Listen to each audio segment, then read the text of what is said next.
Good morning. Steve Reed in Chicago with the morning grain comments. Have kind of a mixed trade overnight. Beans are up about 4 cents, pretty narrow range, but trading at the lower end of the lower night range. Corn down about a penny, while wheat's down about 8 cents.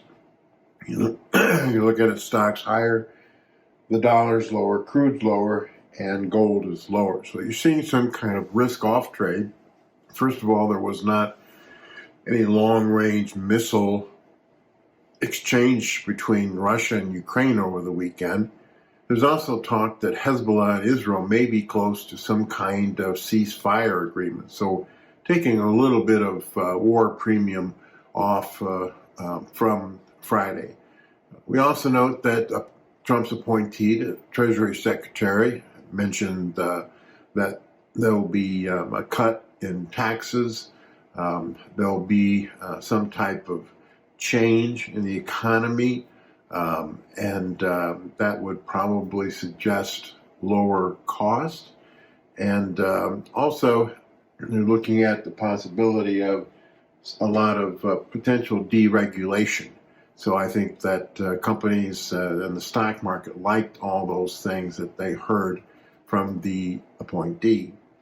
In the grains, again, front-loaded soybean exports, no new sales announced to China over the last few days, and also the crush rate is strong, but crush margins on the board have collapsed, and so most of that is due to a big liquidation of the long positions in soybean oil. There's still uncertainty of the policy of the new administration on biofuel demand, and if they're going to stop the imports of Chinese-used cooking oil as the #1 feedstock for biofuel. We also have 3 soybean plants coming on and producing more meal and more soybean oil, and especially in the meal, more meal than maybe what the market can handle. We also noted in the corn that the corn exports could also be front-loaded. No sales to China.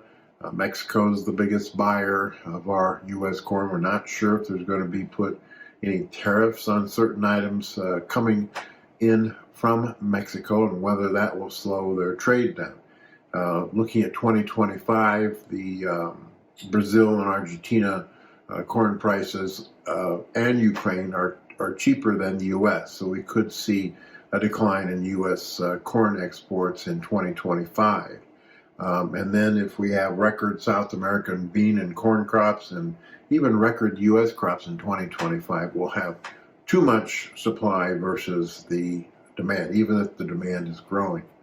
And in the wheat market, we're seeing some profit taking off of some key resistance because of less concern about logistics out of the Black Sea. Black Sea wheat prices are still cheaper than U.S., and we continue to see exports coming out of South America, especially Australia and Argentina, higher than a year ago.